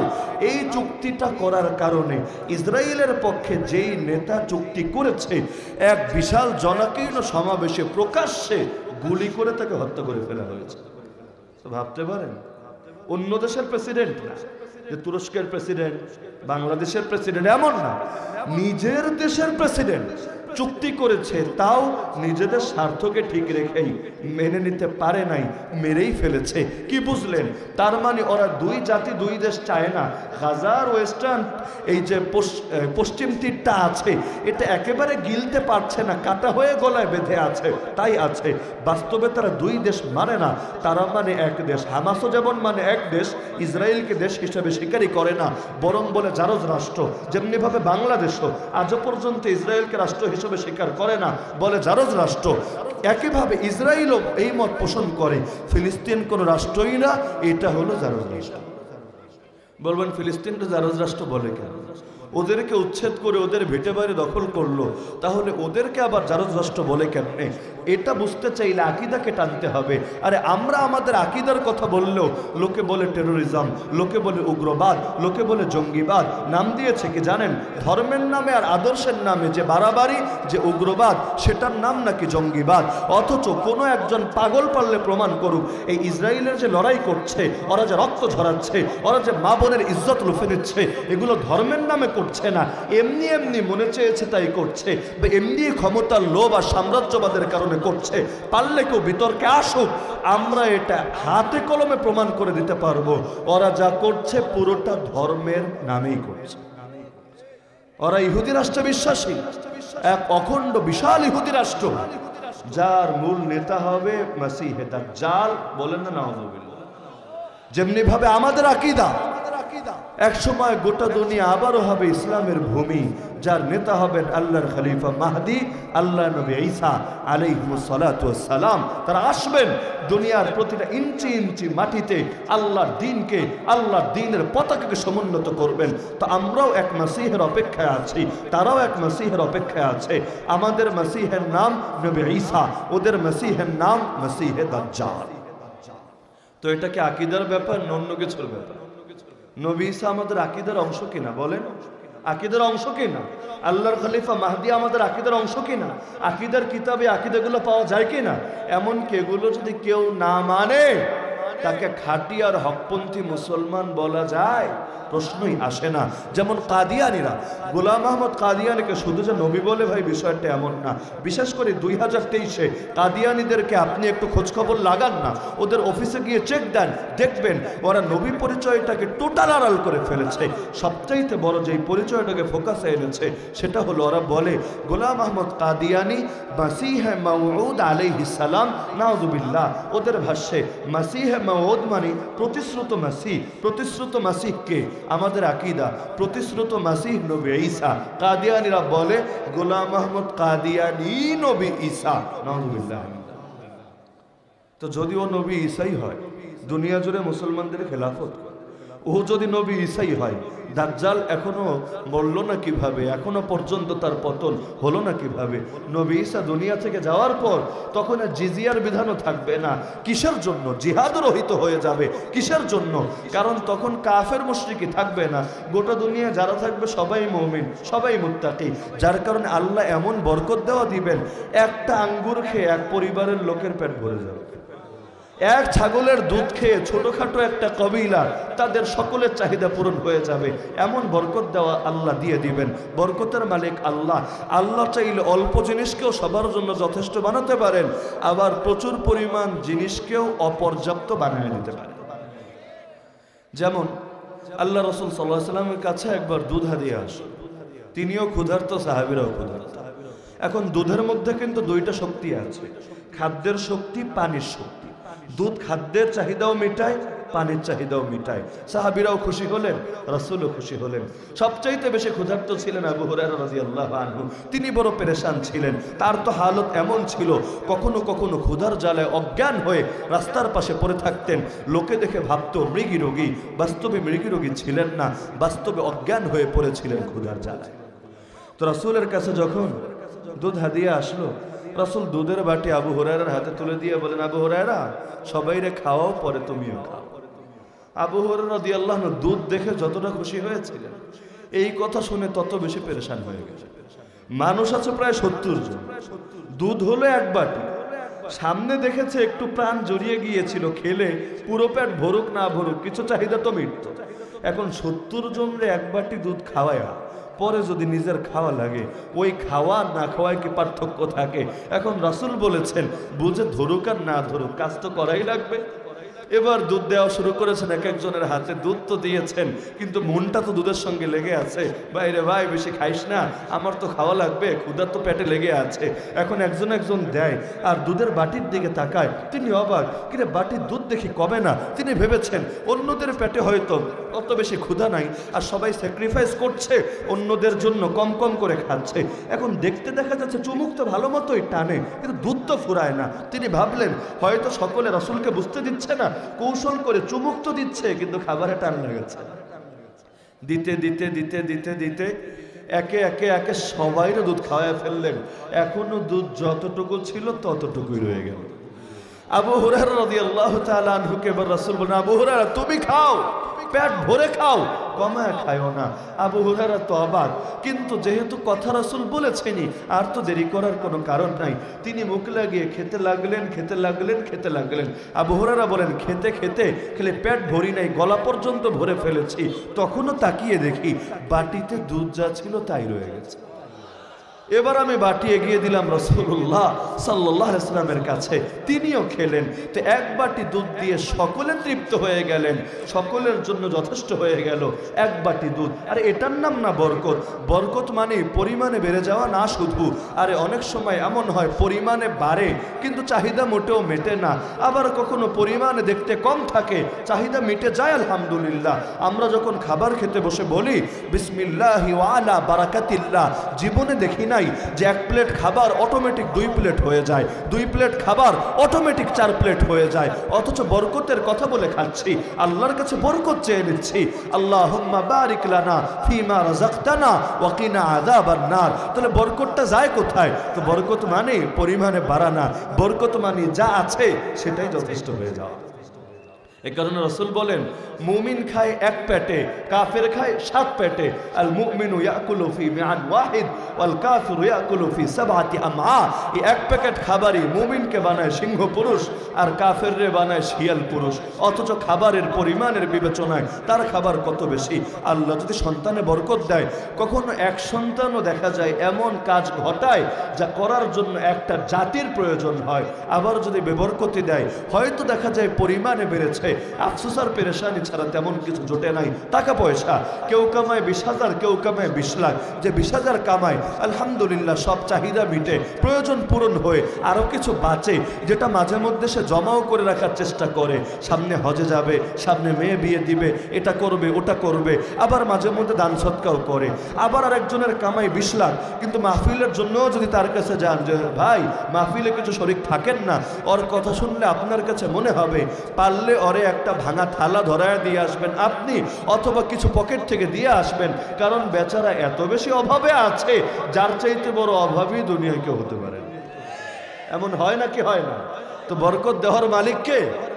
আল্লাহ যদি বরকত দেন, অল্প খাবারও এমন বরকত দেন যেমনটা নবী ঈসা আলাইহিস সালামের পরে দিবেন, যে সামান্য একটা ছাগলের দুধে এমন বরকত দিবেন, একটা আঙ্গুরে এমন বরকত দিবেন যেটা খেয়ে লোকে ক্লান্ত হবে কিন্তু পেটে ক্ষুধা বাকি থাকবে না, পুরোটা পেটে আরামের সাথে ভরে যাবে। তা আমরা এক মাসিহের অপেক্ষায়, ওরাও এক মাসিহের অপেক্ষায়। আমরা সেই মাসিহের অপেক্ষায় এজন্য যাতে করে সব জুলুমের অবসান ঘটে, সব ঘোর অমানিসা কেটে যায়, আবার দুনিয়ার পরতে পরতে ইসলামের পতাকা পতপত করে উড়ে যায়। আর ওরা সেই মাসিহের অপেক্ষায় কেন? যাতে করে দুনিয়া জুড়ে দাজ্জালের রাজত্ব কায়েম হয়, ইহুদের রাজত্ব কায়েম হয়। এখন ওদের বক্তব্য, বনি ইসরায়েল তো একটা বংশগত জাতি, আপনারা জানেন, একটা বংশগত জাতি। তো ইয়াকুব আলাইহিস সালাম থেকে শুরু করে বনি ইসরায়েলের যত নবী এসেছে, তারা যেই যেই এলাকায় থেকেছে, ওদের আকীদাই সবগুলোই হলো ওদের বাড়ি, ওদের জায়গা। এগুলো থেকে মুসলমান আর খ্রিস্টানরা মিলে জোরপূর্বকভাবে ওদেরকে বিতাড়িত করে রেখেছে। ওদের পতাকার মধ্যে ওরা এই চেতনা গেঁথে দিয়েছে। ইসরায়েলের পতাকা দেখলে দেখবেন উপরে আর নিচে 2টো ব্লু দাগ, মাঝখানে 6 কোণা বিশিষ্ট একটা স্টার, একটা তারকা। এটার ব্যাখ্যা ওদের ভাষ্য থেকে আপনি দেখে নিয়েন, আপনি সার্চ করলেও পেয়ে যাবেন, তারা নিজেরাই ব্যাখ্যা করে। উপরের আর নিচের এই 2টো ব্লু দাগ আমাদের বর্ডার। পতাকা কখনো এমনি এমনি হয় না, পতাকা চেতনা ধারণ করে।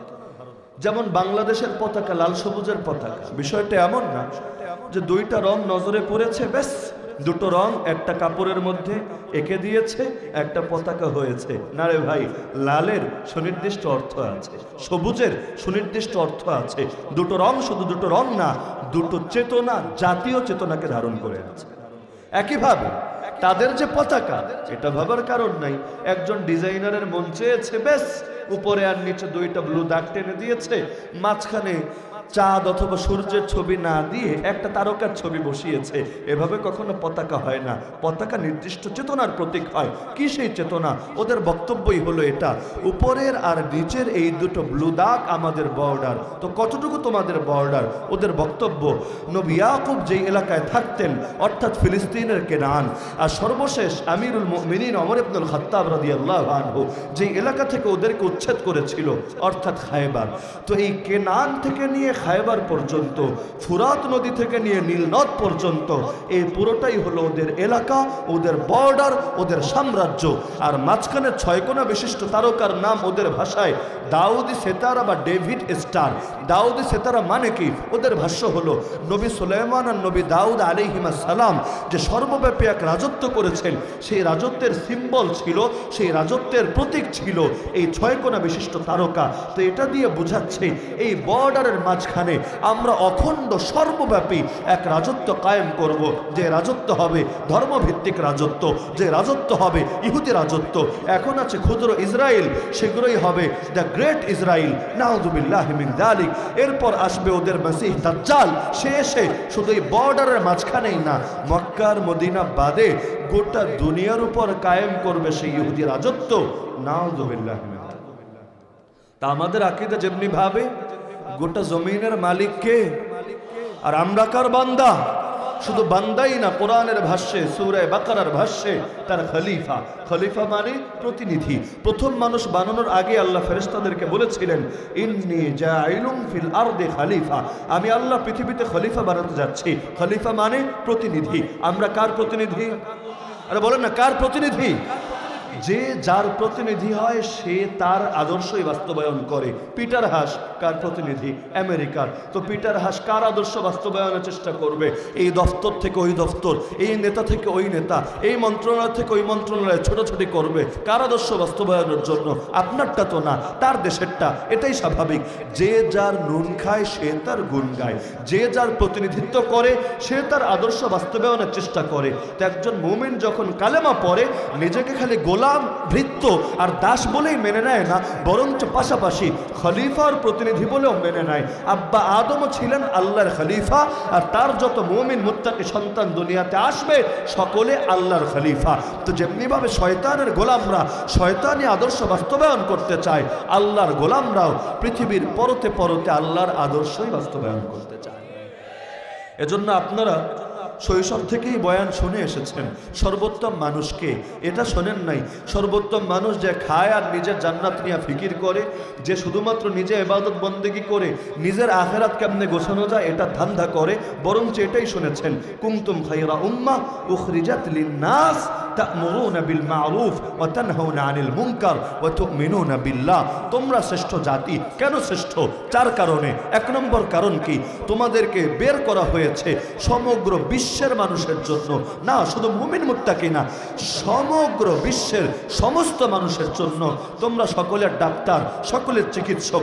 ডাক্তার সবার ট্রিটমেন্ট করে, যার যা লাগে তারে তাই দেয়। তোমরাও জমিনের ডাক্তার, তোমরাও দেখবা কার কি প্রয়োজন। যার ট্যাবলেট লাগে তার ট্যাবলেট দিবা, যার ক্যাপসুল লাগে তার ক্যাপসুল দিবা, যার থেরাপি লাগে তার থেরাপি দিবা, যার মলম লাগে তার মলম দিবা, যার ইনজেকশন লাগে তার ইনজেকশন দিবা, যার সার্জারি লাগে, অপারেশন লাগে তার সার্জারি আর অপারেশনই করবা। প্রয়োজনে পচে যাওয়া অঙ্গের অপারেশন করে পচে যাওয়া অঙ্গ কেটে ফেলবা। কেন? কারণ পচন যদি এভাবে দূর করতে না পারো গোটা শরীরটাই পড়ে যাবে হুমকির মুখে। এ কারণে রাসূলুল্লাহ সাল্লাল্লাহু আলাইহি ওয়াসাল্লাম তিনিও তো প্রেরিত হয়েছিলেন সকলের জন্য। ওমা আরসালনাকা ইল্লা রাহমাতাল লিল আলামিন। তো সবার জন্য রহমত হয়ে যদি প্রেরিত হন, আবু জাহালের বিরুদ্ধে যুদ্ধ করলেন কেন? যুদ্ধের ময়দানে 70টা কাফেরকে বদরের ময়দানে তিনি জাহান্নামে পাঠানোর ব্যবস্থা করলেন কেন? আর 70টাকে বন্দী করে এনে হাজির করলেন কেন? তিনি যদি রহমতই হন তাহলে এটা কেন করলেন? আরে এটাও রহমত। ডাক্তারের হাতেও ছুরি থাকে, ডাকাতের হাতেও ছুরি থাকে, পুলিশের হাতেও বন্দুক থাকে, খুনির হাতেও হাতেও বন্দুক থাকে, কিন্তু কমন সেন্স যদি কারো থাকে দুটোকে এক মনে করে না, আলাদাই মনে করে। ডাক্তারের ছুরিকে লোকে বলে রহমতের ছুরি, আর ডাকাতের ছুরিকে লোকে বলে গজবের ছুরি। ডাকাত যদি ছুরি ব্যবহার করে লোকে লানত দেয়, অভিশাপ দেয়, আর ডাক্তার যদি ছুরি ব্যবহার করে লোকে উল্টা টাকা দেয়, পয়সা দেয়, আসার সময় থ্যাংক ইউ দিয়ে আসে, আবার আগামীতে আরেকজন রোগীরে এনেও হাজির করবে এই আশ্বাসও দিয়ে আসে। অথচ ছুরি দুটোই ছুরি। আরে বন্দুক, ডাকাত খুনির হাতেও বন্দুক থাকে, পুলিশের হাতেও বন্দুক থাকে। ডাকাতের বন্দুকের জন্য উল্টো তার বিরুদ্ধে মামলা হয়, তাকে জেল হাজতে যেতে হয়। আর পুলিশ বন্দুক হাতে রাখার পর মাসে মাসে বেতন পায়, ভাতা পায়। কে দেয় বেতন? আপনাদের থেকেই, টাকা থেকেই দেওয়া হয়। কেন দেওয়া হয়? সে আপনার সেবা করবে বলে দেওয়া হয়, অথচ হাতে বন্দুক। তার মানে বন্দুক বন্দুক এক না, ছুরি ছুরি এক না। আবু জাহলের হাতেও তরবারি, রাসূলুল্লাহ সাল্লাল্লাহু আলাইহি ওয়াসাল্লামের হাতেও তরবারি। দুই তরবারি, এক তরবারি না। আবু জাহলের তরবারি জঙ্গিবাদের তরবারি, রাসূলের তরবারি জিহাদের তরবারি।